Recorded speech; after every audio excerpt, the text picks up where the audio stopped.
자, 총정리부터 하겠습니다. 갈라디아서가 참 중요한 말씀이에요. 그리고 아주 힘 있는 말씀이고 바울이 아주 당당하게 싸우는 영적 싸움이 아주 신나요. 자, 갈라디아 교회의 유대주의자들은 바울의 가르침을 부인하지는 않았다. 그들은 예수님을 메시아 곧 하나님의 아들 십자가에 달리시고 부활하여 존귀하게 되신 분이라는 것은 인정하였다. 그러면서도 그들은 말하기를 우리는 바울의 수고의 결과를 무시하는 것이 아니고 다만 바울의 가르침이 불완전하기 때문에 이거예요. 지네들 보기에는 불완전하다는 거예요. 불완전하기 때문에 바울의 수고의 결과를 완성시키는 자들이다. 왜 불완전하느냐? 세례, 할례, 절기 이런 걸 안 지키기 때문에 불완전하다 그거지. 그들의 주장을 정리하면 다음과 같습니다. 예수님의 오심이 이스라엘 역사의 찬란한 사건이긴 하지만 이스라엘의 생활에 있어서 율법의 역할이 끝난 것은 아니다. 걔네들은 율법을 꼭 플러스 시키려고 하는 거예요. 두 번째, 할례와 안식일은 하나님께서 이스라엘과 맺으신 영원한 표와 언약이기 때문에 없어지거나 중단하면 안 되는 법령이다. 그러니까 우리가 예수님을 믿는 믿음, 그것이 완전한 믿음이 되려면 이 두 가지를 행해야 된다. 세 번째, 예수님의 오심이 사람들을 율법에서 자유롭게 하기 위함이 아니다. 구원은 오직 믿음으로 받는다는 기독교의 교리는 초보적이고 불완전한 가르침이며 할례를 행할 때 완전한 구원이 이루어진다. 이 사람들은 할례에 꽂힌 사람들이에요. 이때 비로소 아브라함의 자녀가 되는 것이다. 율법을 무시하거나 제거하는 것은 의심스럽고 위험한 자유회로 인도하는 것이다. 이제 바울이 하나하나 다 깨부수죠. 아브라함이 행위로 구원받았냐? 아브라함 믿음으로 구원받았어. 다 깨부셔요. 바울은 예루살렘의 1급 사도들과 동등한 위치에 있지 않다. 그는 예루살렘의 1급 사도들로부터 사도직을 받은 2급 사도이다. 이것도 깨져. 이따가 깨는 건 다 뒤에 또 나와요. 바울이 이방인들에게 오직 믿음으로 구원받는다고 가르치는 것은 율법을 빼가지고 구원의 담을 낮추어서 많은 개종자들을 얻기 위함이다. 그러니까 이방인들에게 안식일을 지켜라, 할례를 행하라 그러면 너무 담이 높으니까 그거 싹 빼고 그냥 예수님 믿기만 하면 된다. 이렇게 해서 많은 사람을 얻기 위해서 그렇게 하는 거다. 아주 교묘하죠. 이에 대해 바울은 다음에 세 가지를 적극적으로 옹호합니다. 첫째는 자신의 사도직을 옹호해요. 바울은 갈라디아 교인들이 빠른 시간에 그리스도를 떠나 다른 복음을 따라가는 것을 보고 놀라며 저주를 선언한다. 천사라도 저주를 받을지어다. 아니 너희들이 나한테 배운 복음이 얼마나 좋다고 난리를 치더니만 아니 내가 잠깐 없는 사이에 그렇게 빠른 시간에 이렇게 넘어갔어? 그러는 거예요. 바울은 나는 사람을 기쁘게 하는 사람의 종이 아니라 하나님을 기쁘시게 하는 하나님의 종이다. 세 번째, 바울은 자신은 12사도와 같이 예루살렘에서 사도가 된 것이 아니라 다메섹 도상에서 예수님으로부터 직접 이방인의 사도직을 받았다고 증언합니다. 훨씬 더 멋있는 거죠. 현장감이 있고. 바울이 사도직을 받았으나 예루살렘의 사도들은 바울과 교제하기를 꺼려하다가 14년 후에 다시 만나서 교제하면서부터 가까워졌다. 바울은 대적자들이 바울을 향해 2급 사도라고 조롱하자 바울은 많은 사람이 보는 앞에서 1급 사도라고 올려 존경하는 그들이 그 유대주의자들이 1급 사도는 베드로는 정도는 돼야지 하는 그 베드로를 사람 보는 앞에서 아주 묵사발을 만들어 놓습니다. 그러니까 그들이 할 말이 없죠. 누가 1급이고 누가 2급이야? 베드로가 1급이면 바울은 특급이네. 바울이 전하는 복음의 기본 내용은 율법으로는 의롭다함을 받을 수 없고 오직 믿음으로만 구원을 받는다. 요거예요. 여기다 다른 거 붙이지 마. 붙이면 안 돼. 그 다음에 3장, 4장은 자신의 복음을 옹호해요. 1장, 2장은 자신의 사도권을 변호하는 거고, 그 다음에 두 번째는 자기가 전한 복음을 내가 전한 게 맞다. 첫째, 바울은 너희의 구원이 율법의 행위로냐 듣고 믿음으로냐. 아브라함의 구원이 행위로냐 믿음으로냐 답해라. 두 번째, 하나님과 아브라함 사이의 관계를 끝까지 유지해서 수립하게 된 게 아브라함이 순종해서냐 하나님의 약속 때문이냐. 하나님의 약속 때문이다. 아브라함이 얼마나 하나님을 의심했는데 하나님이 약속 아니면 벌써 아브라함하고는 관계가 끝났어. 근데 하나님이 아브라함에게 영원한 새 언약을 약속했기 때문에 끝까지 간 거지. 세 번째, 율법의 기능은 죄를 깨닫게 하기 위함이고 이거 첫 번째고요. 두 번째는 그리스도에게로 인도하는 초등교사 역할을 하기 위해서 율법이 필요하다. 이게 시한부, 단기적인 역할이에요. 예수님이 오시면 끝나는 역할. 근데 예수님이 오셨는데도 계속 그거를 연장하려고 하는 유대주의자들. 니네가 틀렸다.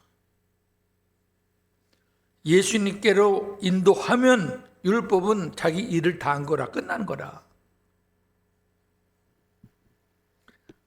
그 다음에 율법 아래의 삶은 노예의 삶이다.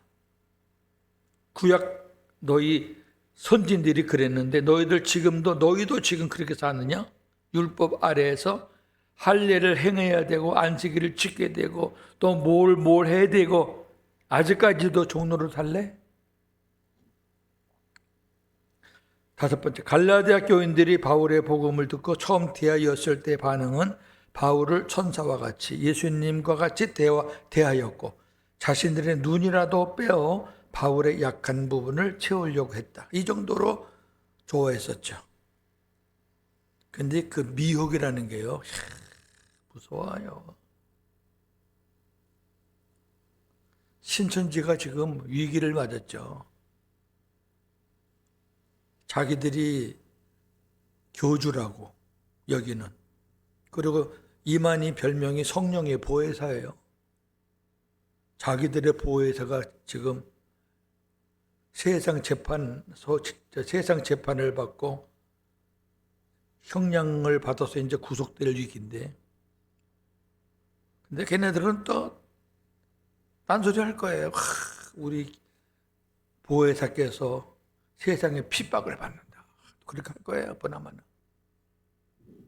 나이가 90이 넘었어요. 대단해요.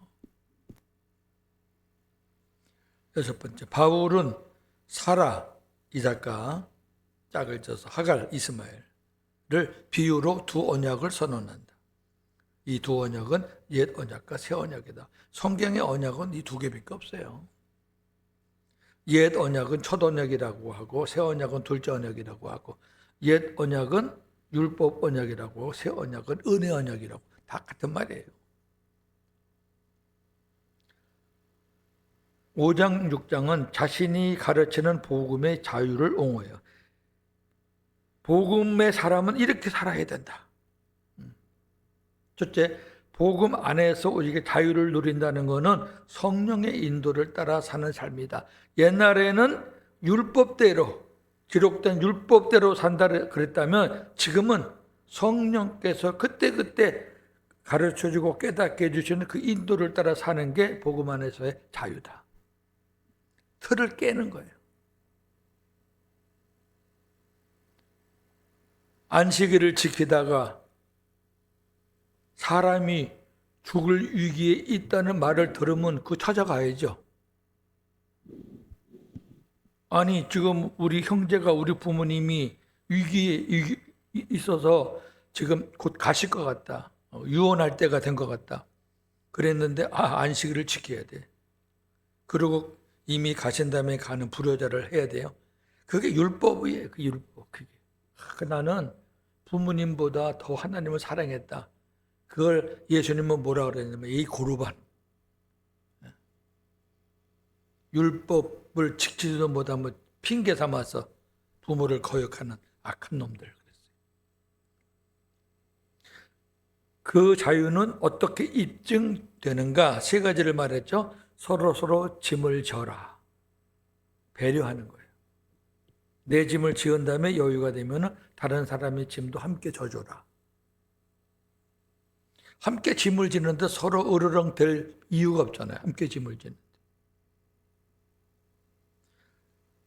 공동체에서 제일 약한 사람들을 비방하고 조롱하는 게 아니라 모두가 힘을 합쳐서 그 약한 사람이 다시 꿋꿋이 일어날 수 있도록 도와주는 거죠. 그게 서로 짐을 져라. 그렇게 하면 나중에 내가 또 어려운 일을 당하면 그런 도움을 받는 거예요. 교회는. 근데 지금 현대 교회들이 그렇게 사나요? 우리같이 이렇게 숫자가 빤한 교회는 눈에 보이니까. 근데 대형 교회는요, 벽이 많아요. 무시무시한 벽이 많습니다. 그 다음에 서로 사랑하라. 그 다음에 교육자와 화목하라. 모든 좋은 것이 있거든 말씀을 가르치는 자와 나눠라. 이거는 꼭 뭐 주라 이런 개념보다 교육자들과 화목하라. 교육자들을 거스르지 마라. 교육자와 담이 생기면 네가 은혜 받는데 지장이 있다. 그런 거예요. 그 다음에 복음의 자유에 대한 하나님의 반응. 심는 대로 거둔다. 영원 불변의 자연 법칙이에요. 심는 대로 거둔다. 아니 모내기 안 했는데 어떻게 가을에 쌀을 거둬요? 말도 안 되지. 그러니까 복음의 자유라는 게 구원받았으니까 이제 아무것도 안 해도 돼. 그럼 아무것도 못 거둬요. 복음 안에 들어와서 복음의 자유를 누리는 사람은 성령의 인도를 따라서 율법을 행하는 거예요. 율법은 그때 필요한 거예요. 그게 심는 거죠. 우리가 심는 게 율법이죠. 요걸 정리 잘하면은 아주 우리가 복음과 율법 잘 갈라져. 갈라디아서가 그거를 선명하게 갈라줬죠. 특히 어디에서? 두 언약 비유에서. 자, 오늘은 에베소서입니다.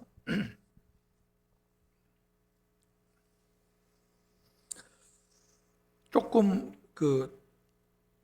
긴 책인데 제가 네 책에서 한 책만 하기 때문에 오늘 짧아요.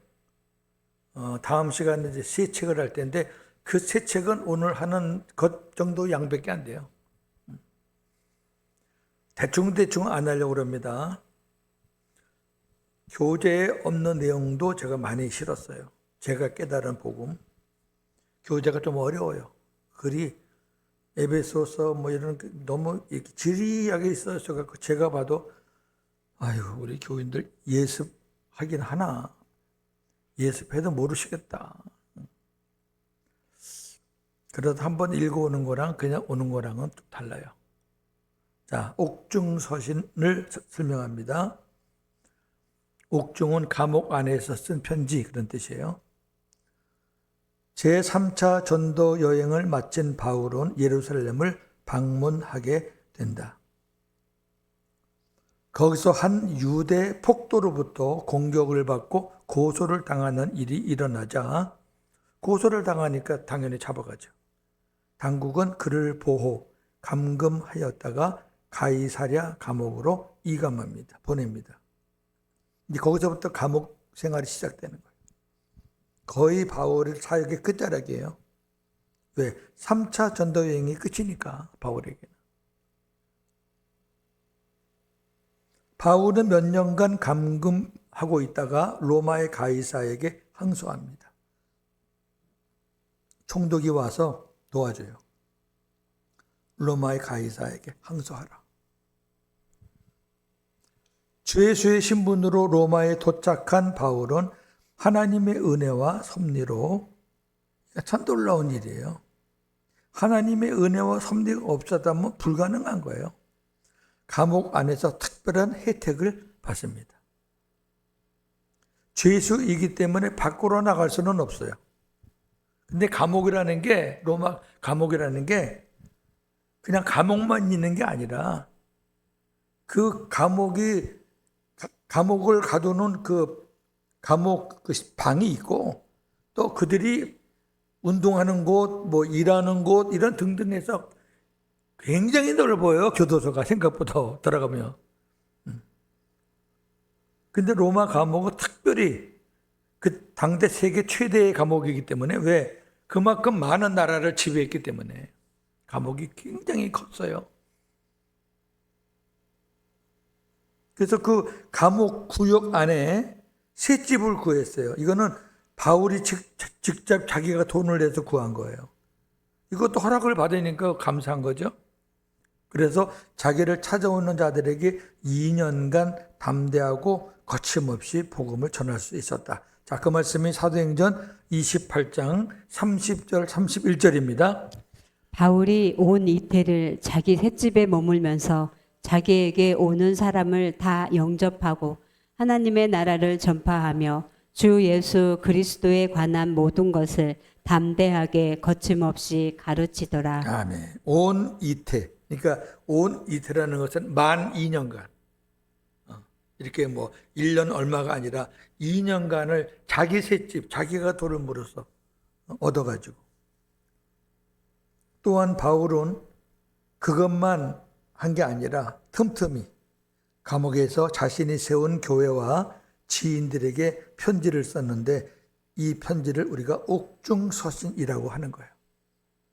그러니까 로마 감옥에서 쓴 겁니다. 옥중서신은 에베소서, 빌립보서, 골로새서, 빌레몬서입니다. 자, 오늘 에베소서. 에베소는 로마의 숙주인 소아시아의 서해안에 있는 큰 항구 도시였습니다. 바울은 2차 여행하는 동안 에베소에서 많은 시간을 보냈고 사도행전 18장에 3차 전도 여행 중에는 3년간을 보냈던 곳으로 바울은 이곳을 선교 기지로 삼고 사역을 했어요. 원천지 선교 그 기지는 안디옥이지만 이 에베소에서 3년을 지내면서 에베소 중심에 에베소 주변에 있는 곳은 에베소에서 갔다가 또 에베소 머물다가 갔다가 이렇게 해서 에베소에서 3년을 보냈어요. 제일 오래 있었던 곳입니다. 그만큼 애착이 있다는 거죠. 바울이 제일 오래 있던 교회가 에베소, 두 번째 있던 교회가 고린도 교회입니다. 에베소서는 형식적으로는 편지지만 내용은 신학적 논문과도 같다. 그러니까 어려운 거예요. 신학적 논문 같아요. 특히 1장, 3장이 그래요. 4장부터는 그렇지 않고요. 교리이기 때문에. 하나님께서 우주적인 구속을 위해서 무엇을 행하였나? 그게 1장, 3장이에요. 이제 제가 설명을 밑에 쭉 할 겁니다. 4장, 6장은 생활이에요. 항상 앞에는 교리, 뒤에는 생활이에요. 하나님의 주권적 섭리에 대해서 우리가 어떻게 살아야 하나? 그러니까 하나님의 주권적 섭리로 우리가 구속받았는데 구원받은 사람은 어떻게 살아야 되나? 그 부분에 대해서 기록한 게 4장, 5장, 6장입니다. 자, 1장 들어갑니다. 1장 1, 2절에서는 문안과 인사말을 하고요. 뭐 다른 성경에 있는 거랑 다 비슷하니까. 그 다음에 3절부터 14절이 참 중요한 부분이에요. 삼위 하나님의 사역에 나와요. 성부는 뭐라고, 성자는 뭐라고, 성령은 뭐라고. 그러니까 에베소서의 1장에 성부, 성자, 성령이 하는 일이 딱 구분되어 있는 것은 뭐예요? 성부, 성자, 성령은 각각 다른 인격체다가 말이에요. 그게 선명한 거예요. 뭐 성부가 성자가 됐다가 성자가 성령이 됐다가 그건 다 이단 사상이고, 성부는 성자고, 성부는 성부고, 성자는 성자고, 성령은 성령이에요. 근데 그 삼위가 하나가 돼서 같이 일하신다. 질서 있게. 자, 우선 아버지가 하시는 거. 아버지는 우주를 위한 계획을 세우신다. 하나님께서 이 지구만 만든 거 아니에요. 하나님은 온 우주를 다 만들었어요. 그러면서 우주에서부터 시작해서 이제 지구를 향하는 거죠. 아버지의 그 사역이 3절에서 6절, 1장 3절에서 6절 본문입니다. 찬송하리로다. 하나님 곧 우리 주 예수 그리스도의 아버지께서 그리스도 안에서 하늘에 속한 모든 신령한 복을 우리에게 주시되, 곧 창세전에 그리스도 안에서 우리를 택하사 우리로 사랑 안에서 그 앞에 거룩하고 흠이 없게 하시려고 그 기쁘신 뜻대로 우리를 예정하사 예수 그리스도로 말미암아 자기의 아들들이 되게 하셨으니, 이는 그가 사랑하시는 자 안에서 우리에게 거저 주시는 바 그의 은혜의 영광을 찬송하게 하려는 것이라. 아멘. 하나님의 큰 계획은 일단 모든 계획은 그리스도 안에서 세워요. 그리스도 밖에서 세우는 계획은 하나도 없어요. 이제 계속 보면은 그리스도 안에서란 말이 10번이 나오는데, 일단 하나님이 그리스도 안에서 하늘에 속한 모든 신령한 복을 땅에 있는 사람들에게 주시는 거예요. 그래서 우주적이라는 거 말하는 거예요. 왜?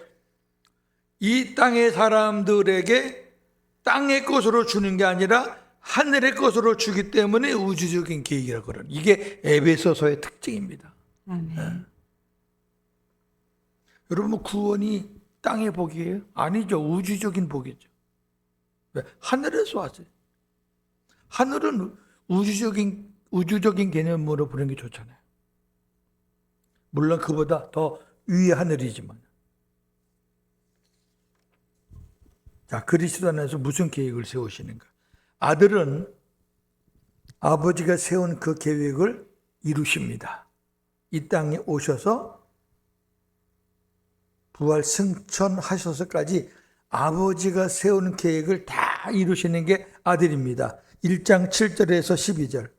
우리는 그리스도 안에서 그의 은혜의 풍성함을 따라 그의 피로 말미암아 속량 곧 죄사함을 받았느니라. 자, 첫 번째가 십자가입니다. 그 다음에 이는 그가 모든 지혜와 총명을 우리에게 넘치게 하사 그 뜻의 비밀을 우리에게 알리신 것이요, 그의 기뻐하심을 따라 그리스도 안에서 때가 찬 경륜을 위하여 예정하신 것이니. 그리스도 안에서 예정한 겁니다. 그 다음에 하늘에 있는 것이나 땅에 있는 것이 다 그리스도 안에서 통일되게 하려 하심이라. 모든 일을 그의 뜻의 결정대로 일하시는 이의 계획을 따라 우리가 예정을 입어 그 안에서 기업이 되었으니, 이는 우리가 그리스도 안에서 전부터 바라던 그의 영광의 찬송이 되게 하려 하심이라. 아멘. 하나님께서 그리스도 안에서 이 땅의 백성들에게 하늘의 복을 주시겠다는 계획을 세웠는데, 예수님은 그 계획을 이루기 위해서 십자가에 죽는 것부터 시작을 하신 거예요. 아멘. 십자가에 죽고 부활하시고 승천하셔서 우리 죄를 다 사함받고 이 땅에 오셔서 우리 안에 들어오셔서 주님이 우리 안에 들어오는 사람들은 너는 이제 하나님의 자녀다. 영접하는 자, 곧 그 이름을 믿는 자는 하나님의 자녀의 권세를 받았다. 그것을 이루어 가지고 너는 이제 하나님 나라의 기업이다 라고 선언해 준 그 일을 누가? 아들이 했다. 그게 아들이 하는 일이에요. 아버지의 구원 계획을 본인이 실천해서 아버지의 뜻을 이루어 드리는 거예요. 그 다음에 세 번째, 성령은 그 아버지가 계획하시고 아들이 실천하신 것을 성령은 보증하는 거예요. 자, 1장 13절에서 14절입니다. 그 안에서 너희도 진리의 말씀 곧 너희의 구원의 복음을 듣고 그 안에서 또한 믿어 약속의 성령으로 인치심을 받았으니 인치심을 받았다는 것은 도장을 찍었다는 거예요. 이는 우리 기업의 보증이 되사 그 얻으신 것을 속량하시고 그의 영광을 찬송하게 하려 하심이라. 아멘. 아멘. 이렇게 구분해 드리니까 이해가 되잖아요. 아멘. 각각 하시는 일이 달라요. 그러면 아버지가 구속 계획을 할 때 아들하고 성령은 뭐하고 있었는가? 같이 있었죠. 아니, 아버지 계획을 아니까 실천하는 거지. 아버지 계획을 모르는데 어떻게 아들이 실천을 해요? 성령이 그걸 모르는데 생소한 걸 어떻게 도장을 찍고 보증을 서요? 다 아는 거예요. 근데 아시는데 삼위 하나님이 각각 하시는 일이 달라요. 역할이 틀리다가 말이에요. 아들이 아버지 계획을 하나하나 이뤄나가요. 이 땅에 오셔서 십자가 죽으심으로부터 마지막 강림할 때까지 아버지 계획대로 쭉 하는데 그 계획을 다 이루시는데 아버지가 그래 너 혼자 알아서 해 나는 뭐 그렇게 안 한다고 말해요. 아들이 잘 하나 못하나 계속 함께 하시는 거죠. 아멘. 완벽하게 할 수 있도록 그 안에서 말씀하시고 명령하시고. 그러면 아버지와 아들이 계획 세우고 실천하는 것을 성령은 보고 있다가 도장 찍는 거예요. 내가 고윤재 목사를 구원했다. 우리 그리도 내 아들 안에서 구원했다. 그러면 성령께서 오케이 하고 딱 찍는 거예요. 이게 그 말씀이에요. 이게 에베소서라고요. 아멘. 네 번째, 삼위 하나님의 모든 사역은 그리스도 안에서 이루어지는데 1장 3절에서 14절 우리가 본 말씀 안에 그리스도 안에서가 10번 나옵니다. 그러면 뭐 한 번만 나와도 우리가 감지덕지인데 10번이나 나오는데 요걸 알아야지 예정이라는 거를 바르게 해석하는 거예요. 엉뚱한 소리 하는 사람 많잖아요. 예정. 마지막 결론으로 제가 말씀드릴 겁니다. 다섯 번째, 1장 아직 안 끝났어요. 예수 그리스도의 부활 승천하여 보좌에 앉으심 만물의 왕이 되시고 교회의 머리가 되시는 그리스도. 1장 19절에서 23절. 그의 힘의 위력으로 역사하심을 따라 믿는 우리에게 베푸신 능력의 지극히 크심이 어떠한 것을 너희로 알게 하시기를 구하노라. 그의 능력이 그리스도 안에서 역사하사 죽은 자들 가운데서 다시 살리시고 하늘에서 자기의 오른편에 앉히사 모든 통치와 권세와 능력과 주권과 이 세상뿐 아니라 오는 세상에 일컫는 모든 이름 위에 뛰어나게 하시고 또 만물을 그의 발 아래에 복종하게 하시고 그를 만물 위에 교회의 머리로 삼으셨느니라. 교회는 그의 몸이니 만물 안에서 만물을 충만하게 하시는 이에 충만함이니라. 아멘. 아멘. 자, 하나씩 풀어서 드립니다. 우선 19절, 20절.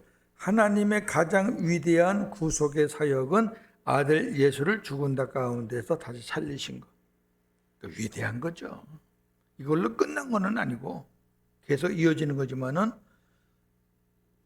예수님의 부활이 하나님의 구속 사역의 센터에 있죠. 센터에. 그리고 중간 완성은 중간 완성은 그분이 우리 안에 들어오시는 거고요.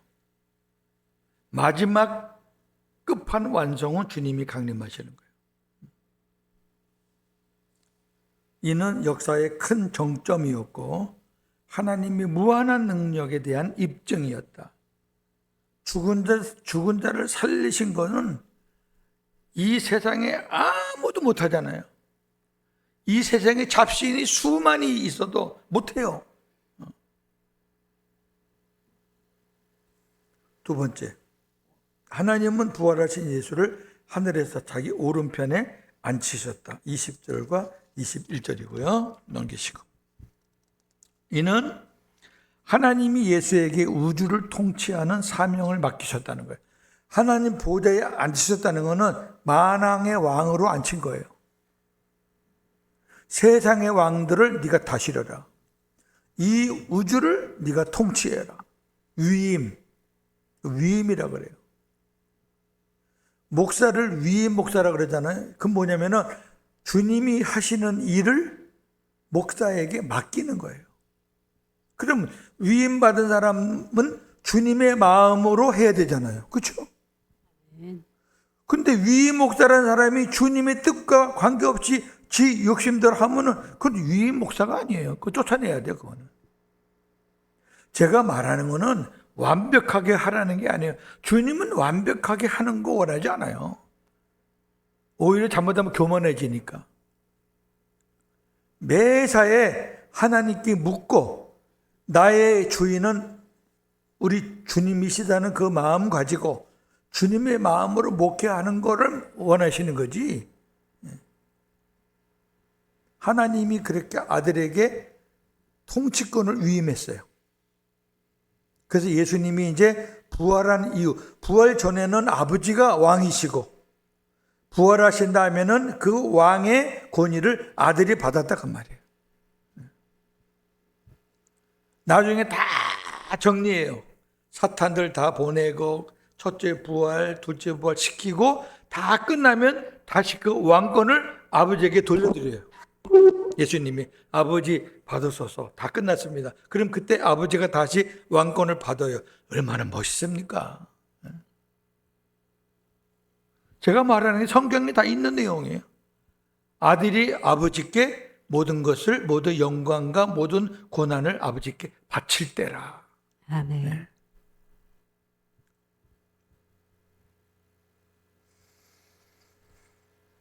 하나님은 만물을 그의 발 아래 복종하게 하셨습니다.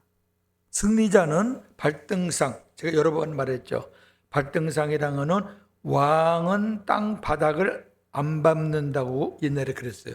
왕은, 이건 신적 존재였거든요. 그래서 왕은 발이 이렇게 공중에서, 이게 공중으로 떠 있고 그 떠 있는 발 아래에 발등상이라고, 왕이 발을 딛고 있는 그 발등상, 큰 이런 거를 놓고 왕은 그 위에 발을 얹었어요. 그러면 그 발등상에는 뭐가 그려져 있냐면은 상대적 인물들, 대적인 인물이나 또 상징적인 모습을 수를 놓거나 조각을 해서 새겨요. 그러면 예를 들어 로마의 황제의 발등상에는 주변의 여러 나라들이 거기 다 만약에 그 나라 상징하는 것들이 있다 그러면은 로마 황제 당신은 어느 나라 수십 나라를 정복한 최고의 왕이요라고 말하는 게 발등상이란 말이에요. 발등상은 있는데 아무것도 없으면은 그건 헛개비죠. 맨날 지는 거지, 싸움에. 그러니까 옛날에는 어디 나라를 이렇게 왕을 방문했을 때 제일 먼저 보는 게 뭐냐? 발등상을 본다 그러잖아요. 그러면 그 발등상에 많은 나라들이 있다 그러면 다 그 왕을 더 높이 보는 거죠. 당시로서는 로마 황제가 최고였다. 그러면 예수님이 이제 만왕의 왕이니까 예수님의 발등상도 있을 거 아니에요. 예수님은 이렇게 땅의 왕들이 놓는 그런 상자대기 같은 발등상은 없어요. 예수님 아래에 있는 모든 이 세상이 다 발등상이에요. 그 발등상 아래에는 뭐가 있느냐? 죄가 있고 율법이 있고 사탄이 있고 사망이 있다. 이 모든 것들을 하나하나 다 정복해서 예수님 발 아래 무릎 꿇게 해요. 사망을 딱 예수님께서 발등상 아래 놓으면은 그때 이제 주님이 강림하셔서 우리 구원하시는 거예요. 아멘. 이 구원의 역사가 참 신바람 나는 건데. 예. 네 번째, 하나님은 예수 그리스도를 그의 몸인 교회를 위하여 만물 위에 머리로 세우셨다. 예수님은 교회의 머리다. 만왕의 왕이시면서 당신의 백성들에게는 머리다. 그럼 보세요. 만왕의 왕하고 자신의 몸인 교회의 머리다라는 거는 이거는 천지차이예요. 교회의 머리다라는 거는 예수님이 교회와 한 몸이라는 의미, 한 몸. 세상 것하고는 한 몸이 아니에요. 그냥 왕과 지배를 받는 것의 차이고 주님과 교회는 달라요. 주님은 머리, 우리는 그의 몸. 머리와 지체. 아멘. 한 몸이 한 몸. 아멘. 특별한 겁니다. 이거는 특별한 은혜예요. 예? 구원받은 교회 공동체만이 누릴 수 있는 복이라고 말이에요. 자, 이제 2장 들어갑니다. 2장. 하나님은 모든 사람들을 그의 아들의 보좌 주변으로 모으시기 위해 교회를 통하여 모든 족속과 문화의 장벽을 초월하여서 역사하신다. 예수님이 이 땅에 오셔서 인간들이 세운 그 벽들을 다 허무시는 거예요. 율법의 벽들이죠. 자, 2장 11절에서 19절입니다. 그러므로 생각하라. 너희는 그때에 육체로는 이방인이요 손으로 육체에 행한 할례를 받은 무리라. 칭하는 자들로부터 할례를 받지 않은 무리라. 칭함을 받는 자들이라. 그러니까 여기 할례를 받지 않은 무리는 이방인이고 할례를 받은 민족은 유대인인데 그렇게 너희는 이방인 취급을 받았던 자들이다. 그 다음에 그때에 너희는 그리스도 밖에 있었고 이스라엘 나라 밖의 사람이라. 네, 이방인이니까 이스라엘 사람들이 아니에요. 그 다음에 약속의 언약들에 대하여는 외인이요 하나님의 언약 받은 적도 없어요. 율법 받은 적도 없어요. 세상에서 소망이 없고 하나님도 없는 자이더니 이런 자였어요. 이방인은 이런 자예요. 근데 어떻게 됐어요? 이제는 전에 멀리 있던 너희가 그리스도 예수 안에서 그리스도의 피로 가까워졌느니라. 그는 우리의 화평이신지라. 둘로 하나를 만드사 원수된 것 곧 중간에 막힌 담을 자기 육체로 하시고 법조문으로 된 계명의 율법을 폐하셨으니 이는 이 둘로 자기 안에서 한 세 사람을 지어 화평하게 하시고 또 십자가로 이 둘을 한 몸으로 하나님과 화목하게 하려 하심이라. 원수된 것을 십자가로 소멸하시고 또 오셔서 먼데 있는 너희에게 평안을 전하시고 가까운 데 있는 자들에게 평안을 전하셨으니 이는 그로 말미암아 우리 둘이 한 성령 안에서 아버지께 나아감을 얻게 하려 하심이라. 그러므로 이제부터 너희는 외인도 아니요 나그네도 아니요 오직 성도들과 동일한 시민이요 하나님의 권속이라. 아멘. 여러분, 이 말씀이요 유대인들에게도 충격이고 이방인들에게도 충격이에요. 둘 다 충격이에요. 여기 지금 둘 나온 거는 유대인과 이방인을 말하는 거예요. 유대인과 이방인 사이에는 큰 벽들이 많았죠. 첫째, 여기 다 있잖아. 약속이 없어요.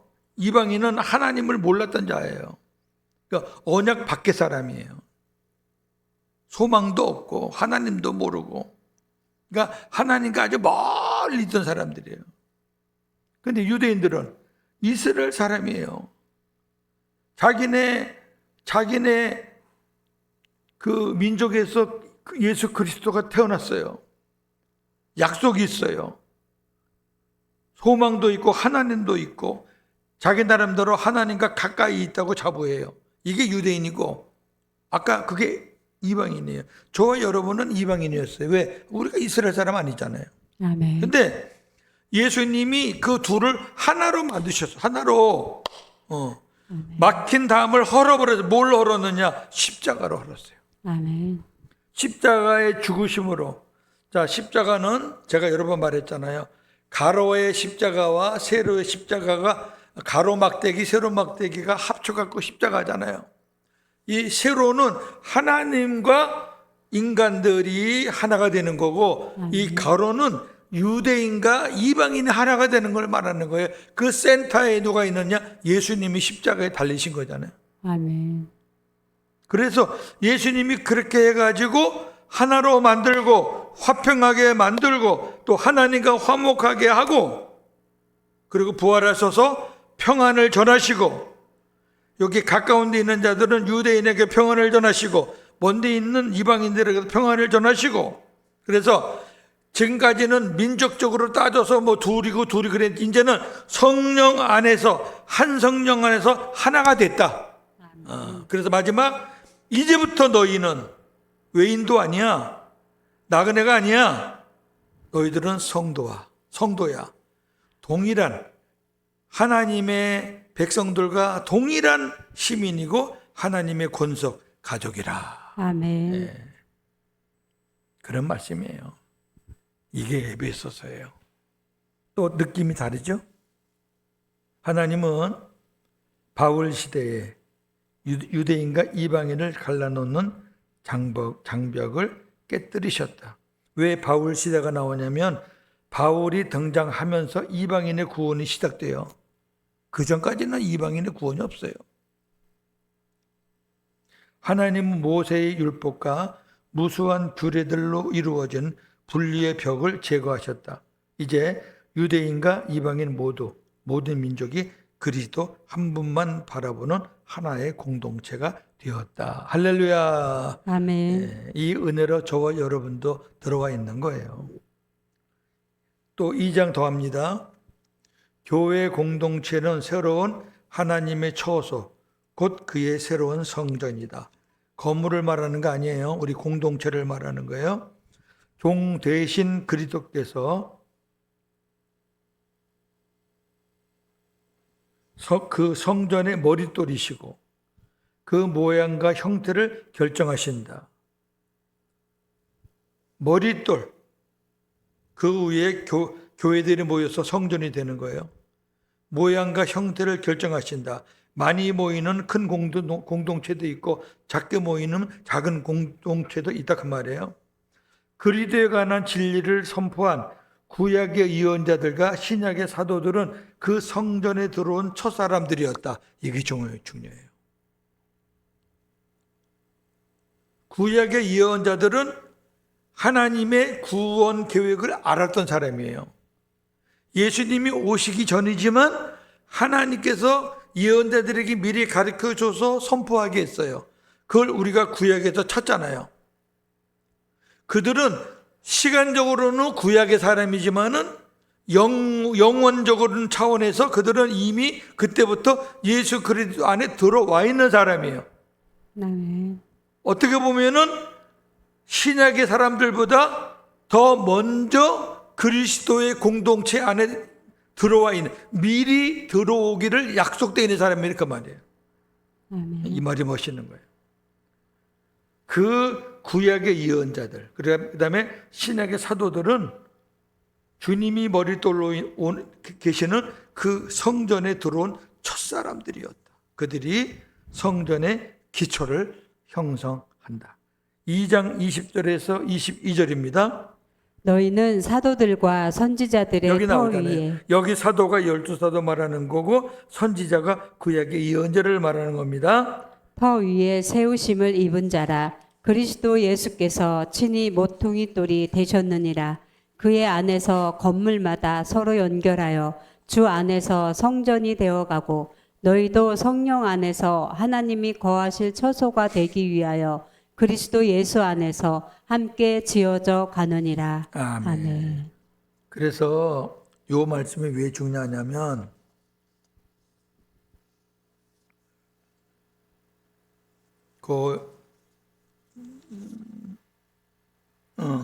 사도들과 선지자들의 터 위에 세우심을 입은 자라, 이 말을 오해하면 안 돼요. 우리는 예수 그리스도의 터에 집을 세우는 거예요. 사도들과 선지자들의 터에 세우심을 입는 자들이 아니야. 여기 그 말이 아니라 우리 밑에 이미 사도들과 선지자들이 존재한다, 그 말을 얘기하는 거예요. 아멘. 그걸 이해하셔야 돼요.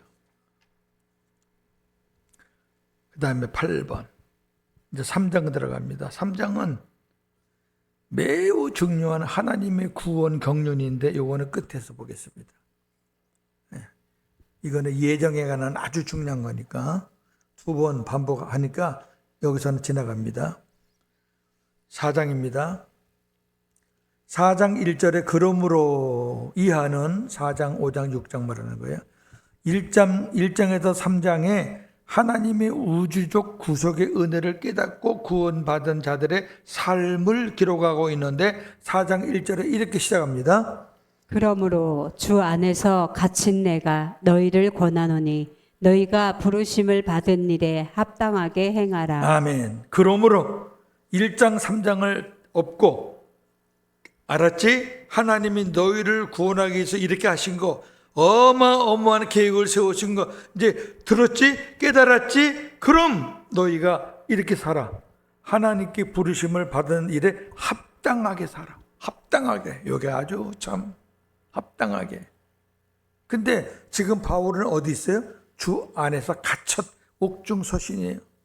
나는 갇혀 있어. 너희는 자유로운 몸이야. 자유로운 몸이 있다고 마음대로 살면 안 돼. 하나님이 너희를 구원하심에 합당하게 살아야 돼. 아멘. 그러면서 예수께서 승천하시면서 교회의 사명을 완수할 수 있도록 선물들을 주셨습니다. 그냥 내팽개치고 알아서 이제 잘 살아, 안 되잖아요. 우리가 부르심에 합당하게 살아야 되는데 어떻게 사는 게 부르심에 합당한지 우리가 모르잖아요. 그래서 하나님이 그 일을 감당하라고 선물들을 주셨는데 그 선물들이 말씀을 전하는 사람들이에요. 자, 4장 8절에서 12절입니다. 그러므로 이르기를 그가 위로 올라가실 때에 승천하실 때 사로잡혔던 자들을 사로잡으시고 사람들에게 선물을 주셨다 하였도다. 사로잡혔던 자들은 사탄에게 사로잡혔던 자들에게 자유를 주시고 그들에게 선물을 주셨다. 그 다음에 올라가셨다 하였은즉 땅 아래 낮은 곳으로 내리셨던 것이 아니면 무엇이냐. 올라가셨다라고 말한 걸 보니까 예수님은 분명히 이 땅에 오셨다가 가시는 분이다 그 말이에요. 그 다음에 내리셨던 그가 곧 모든 하늘 위에 오르신 자니 이는 만물을 충만하게 하려 하심이라. 그가 어떤 사람은 사도로, 어떤 사람은 선지자로, 어떤 사람은 복음 전하는 자로, 어떤 사람은 목사와 교사로 삼으셨으니 이는 성도를 온전하게 하여 봉사의 일을 하게 하며 그리스도의 몸을 세우려 하심이라. 아멘. 자, 너희가 하나님의 부르심을 받은 일에 합당하게 행하라. 그렇게 행하게 하기 위해서 내가 너희들에게 이런 사람들을 선물로 줬다. 사도, 선지자, 복음 전하는 자, 목사, 교사 이런 사람들은 뭐 하라고 내가 선물로 줬냐? 너희들을 온전케 해서 하나님의 일에 봉사하게 해서 하나님의 몸인 교회를 아름답게 세우라고 그렇게 해서 이런 사람들을 줬으니까 이런 사람들과 서로 하나가 돼서 복음의 부르심에 합당하게 살아라 그 말이에요. 아멘. 그러니까 여기 직분을 받은 사람의 사명이 뭐예요? 잘 가르쳐서 그래서 성도들과 하나가 돼서 교회를 세워나가는 거예요. 근데 안타까운 게 많아요. 제가 사적인 얘기 또 하나 할게요. 제가 우리 먼저 사모 보내고 2017년에 갔어요. 그리고 이제 하나님 앞에서 아유, 이제 뭐 살 만큼 살았고 먹기도 할 만큼 했고, 그냥 중국에 우리 친구 선교사로 있는데 그 선교사한테 가서 같이 학교 일 도우면서 그렇게 또 복음 전할 기회 되면 복음 전하면서 그렇게 살기로 그렇게 해서 올라간 거예요. 그렇게 해서 이제 중국 간 거예요. 근데 가자마자 한 3개월 있단가 그 단미 목사가 된 거예요. 또 영길에 있는 한의교회. 하나님이 저에게 그냥 복음을 깨닫게 해주신 게 아니었어요. 복음은 나 혼자 간증하라고 준 거 아니에요. 그래서 저는 우리 사모한테도 제가 가끔가다 고백을 하는데, 이 복음 전하고 복음 가르치는 것만 평생 했으면 좋겠다. 예. 다른 건 내가 자신이 없고 할 줄 아는 게 별로 없고, 사람 양육해서 세우는 거 그런 거는 제가 수십 년 몸에 밴 거니까. 옛날에는 율법으로 세웠다면 이제 복음으로 세우니까.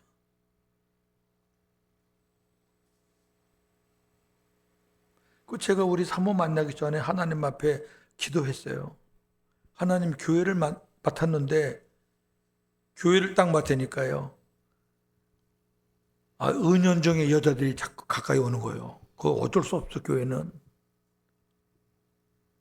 뭐 권사도 집사도 뭐 청년도 막 뭐 훈련 받겠다고 뭐 오기라는 거예요. 야, 이거 웃긴다. 그래서 목사들이 발 잘못 디디면 큰일 나요. 그래서 기도를 제가 바꿨죠. 저 혼자 살랍니다. 그렇게 기도하다가 기도 제목을 바꿨어요. 그때 우리 여기 샘천 가족들한테, 우리 사모님한테도 부탁을 드리고, 기도 부탁합니다. 기도 부탁합니다.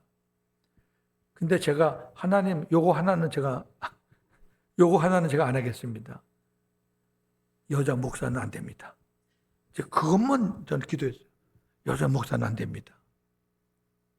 왜 그러냐면 제가 여자 목사한테 많이 당했어요. 웃기지도 않아, 나는 여자 목사들.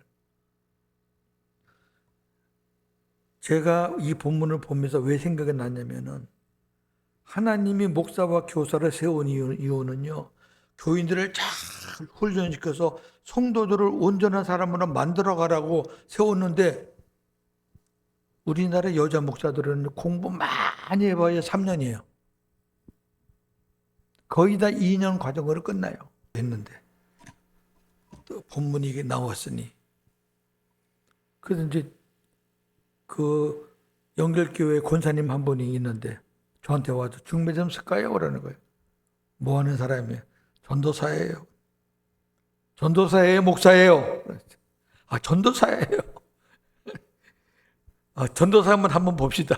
그래서 목사 중매가 많이 들어왔습니다. 야, 남자가 재혼한다니까 왜 이렇게 여자 목사가 많어? 여기도 한 사람 찾아왔댔어요. 사모님 알잖아. 여기도 찾아왔어, 나 본다고. 야, 참. 전도사님 만난 게 난 행복해요. 근데 우리 박미다 사모도 전도사 오래 했으면 나중에 또 목사 되려고 안 했나 좀 모르겠어. 그게 여자 전도사들의 로망이에요. 남자들 막 앞에 사는 게 있는데 부러운 거야. 해보고 싶은 거예요. 다 죽입니다.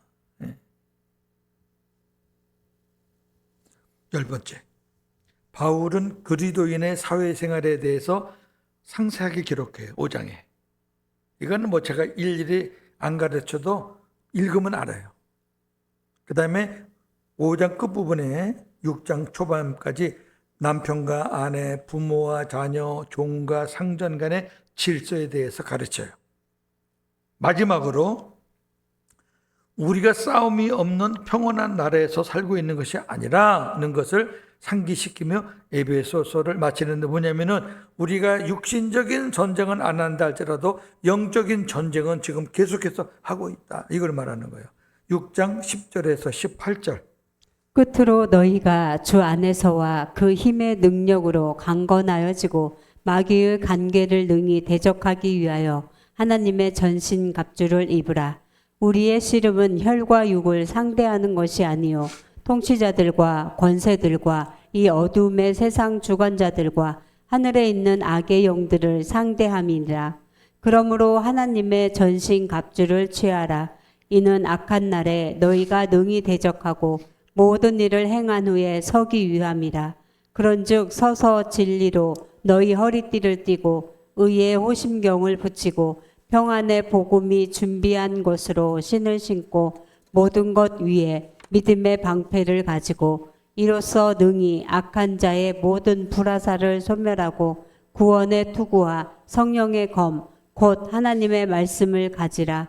모든 기도와 간구를 하되 항상 성령 안에서 기도하고 이를 위하여 깨어 구하기를 항상 힘쓰며 여러 성도를 위하여 구하라. 아멘. 아멘. 상세한 거는 뭐 제가 말씀을 드린 적이 몇 번 있으니까 중요한 거는 전신 갑주는 머리부터 발끝까지 입으라는 건데 그건 한마디로 말하면은 그리스도의 옷을 입으라는 거예요. 아멘. 예수 그리스도의 옷을 입으라.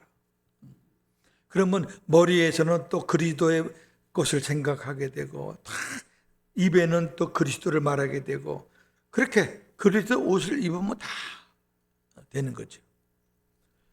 자, 에베소서에서 가장 중요한 주제는 하나님의 예정입니다.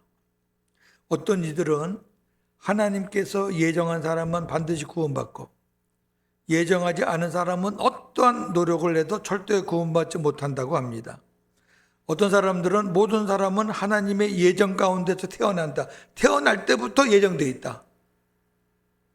이야, 이것도 신기해.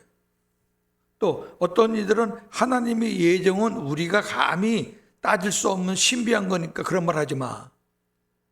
자, 이렇게 말하는 것하고 세상에서 말하는 숙명론, 사람은 명대로 사는 거야. 운대로 사는 거야. 우리가 바꿀 수 없어. 뭐가 달라요? 뭐가 달라? 태어나면서부터 예정가운데 태어났는데 그 사람이 세례받고 집사가 되고 권사가 되고 장로가 되고 목사가 된다고 해도 태어나면서부터 예정을 갖고 태어났으면 예정을 갖고 태어나지 않았으면 그거 안 되는 거 아니에요? 그런 거예요, 예정이? 그런 거 아니라는 거죠. 자, 1장 3절에서 6절, 11절, 12절은 아까 우리가 읽었어요. 뭐냐면은 세 번째 줄을 보세요.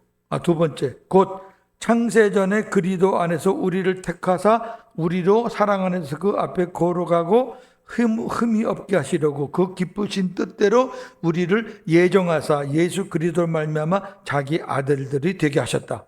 예수 그리스도로 말미암아 예수 그리스도 안에서 예정했다.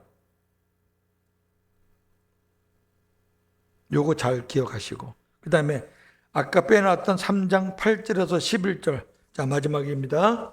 모든 성도 중에 지극히 작은 자보다 더 작은 나에게 이 은혜를 주신 것은 측량할 수 없는 그리스도의 풍성함을 이방인에게 전하게 하시고 영원부터 만물을 창조하신 하나님 속에 감추어졌던 비밀의 경륜이 어떠한 것을 드러내게 하려 하심이라.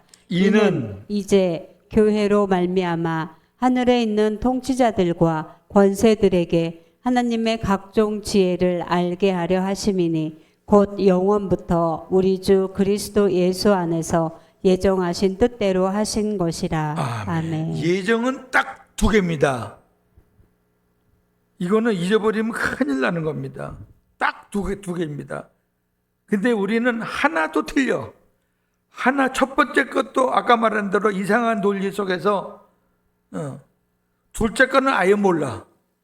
우리 예사랑교회 식구들만 아는 거예요. 천국 복음을 깨달은 사람만 아는 거예요. 1장 3절, 6절, 11절, 12절에 있는 건 뭐냐면은 하나님께서 우리를 구원하시는데 예수 그리스도 안에서 구원하시기를 예정한 거예요. 아멘. 무슨 말이냐면은 내 아들 예수를 믿고 그 안에 들어오는 사람들은 내가 다 구원하겠다. 그거예요. 아멘.